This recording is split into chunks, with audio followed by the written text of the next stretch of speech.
ఎమ్మెల్సీలతో జగన్ సమావేశం అవడం జరిగింది. కళ్ళు మూసుకుంటే 5 సంవత్సరాలు గడిచిపోతాయి ఇట్టే.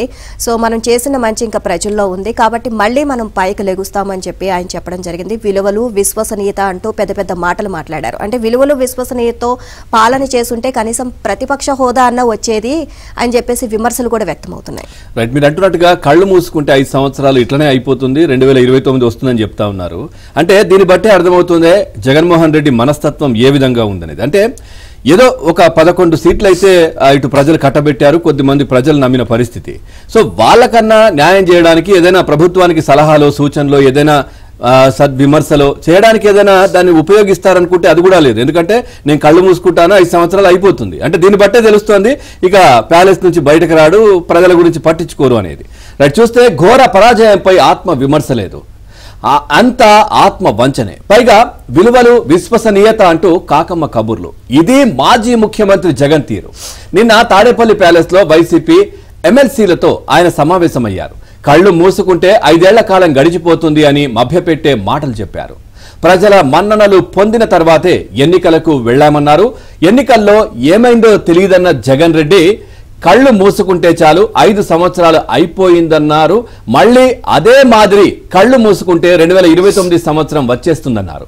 సినిమాలో ఓన్లీ ఫస్ట్ హాఫ్ మాత్రమే అయిందని తెలిపారు. ఇంటింటికి మనం చేసిన మంచి ప్రజల్లో ఇంకా బతికే ఉందన్నారు. కాబట్టి మనం మళ్ళీ పైకి లేవడం తథ్యమని చెప్పారు. కాకపోతే కొంచెం సమయం పడుతుందన్నారు. అన్నిటికన్నా ముఖ్యమైన విషయం విలువలు విశ్వసనీయత. రాజకీయాల్లో ఈ పదాలకు అర్థం తెలిసి ఉండడం చాలా అవసరమన్నారు.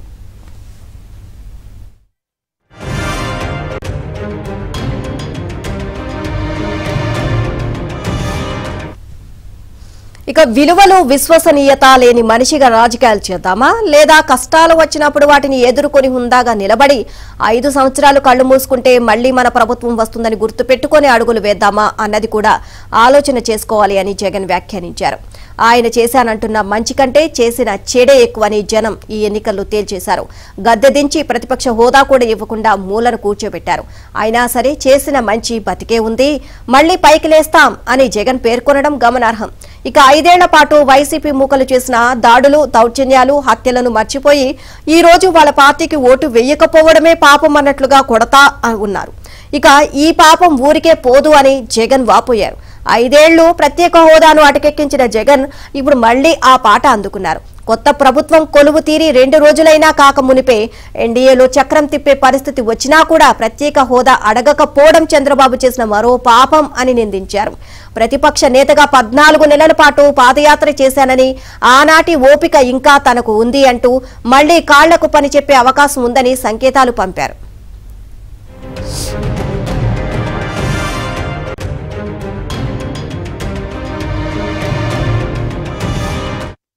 పార్టీ ఎమ్మెల్సీలందరితో కూడా సమావేశమయ్యారు. అసెంబ్లీ సమావేశాలు త్వరలో ఉన్న నేపథ్యంలో వాళ్ళకి దిశానిర్దేశం పేరుతో ఈ సమావేశం నిర్వహించారు. అయితే 5 ఏళ్లు కళ్ళు మూసుకోండి, మళ్లీ పైకి లేస్తాం, అధికారంలోకి వస్తుంది, అధికారంలోకి మనం వస్తాం మభ్యపెట్టే మాటలో జగన్ చెప్పే ప్రయత్నం చేశారు. అదేవిధంగా ఈ నేటికి కూడా మనల్ని కొట్టే ప్రయత్నం చేస్తున్నారని కూడా తన ఆక్రోశాన్నంతా కూడా వెళ్ళగక్కే ప్రయత్నం చేశారు. ఇంకా ఆత్మవంచన, పరనింద అనే విధంగా కూడా ఆయన వ్యాఖ్యలు ఉన్నాయని మనకు స్పష్టమవుతుంది. విలువలు విశ్వసనీయత అంటూ మరలా కాకమ్మ కబుర్లు చెప్పడం ప్రారంభించారని మనం చెప్పుకోవచ్చు. మాజీ ముఖ్యమంత్రిగా ఉన్నప్పుడు జగన్ ఎమ్మెల్సీలతో సమావేశమైన దాఖలాలే లేవు.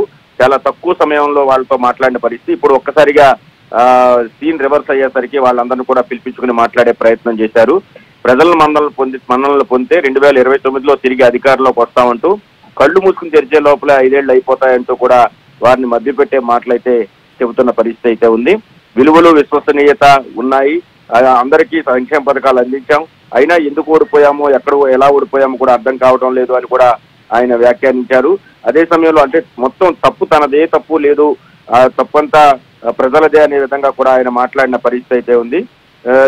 అదేవిధంగా 5 ఏళ్ల పాటు వైసీపీ మూకలు చేసిన దాడులు, దౌర్జన్యాలు, హత్యలు మర్చిపోయి ఈ రోజు వాళ్ళ పార్టీకి ఓటు వేయకపోతే పాపం అన్నట్టుగా కొడతా ఉంటున్నారని చెప్పేసి ఆయన వ్యాఖ్యానించడం చాలా విడ్డూరంగా ఉందని కూడా ఎమ్మెల్సీలు వారిలో వారు చర్చించుకుంటున్న పరిస్థితి అయితే ఉంది. అదేవిధంగా అనేకమైనటువంటి ప్రత్యేక హోదాను తాను అధికారంలో ఉన్నంత కాలం కూడా అటకెక్కించేసి బీజేపీలకు కేంద్రంలోని బీజేపీకి విజ్ఞప్తులు, బతిమాలడాలు, గడ్డం పట్టుకోవడాలు చేసి ఇప్పుడు ఏదైతే తెలుగుదేశం పార్టీ అధికారంలోకి వచ్చిన వెంటనే ప్రతిపక్ష హోదా ఆయన గుర్తొచ్చినట్టు కనిపిస్తోంది. దానిలో భాగంగానే ఆయన ఆ అంశాన్ని ఎమ్మెల్సీల సమావేశంలో లేవనెత్తి ప్రతిపక్ష హోదా కేంద్రంలో మాట్లాడే సత్తా ఉండి ఎందుకు మాట్లాడట్లేదని మాట్లాడిన పరిస్థితి అయితే ఉంది.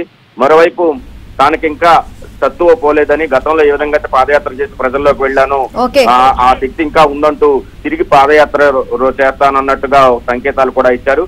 ఎంత చెప్పినప్పటికీ కూడా చేసిన తప్పును గ్రహించకుండా తప్పంతా ప్రజలే చేశారని చెప్పడం ఆత్మవంచన కింద అవుతుందని ఆ పార్టీ ఎమ్మెల్సీలే తమలో తాము చర్చించుకున్న పరిస్థితి అయితే ఉంది.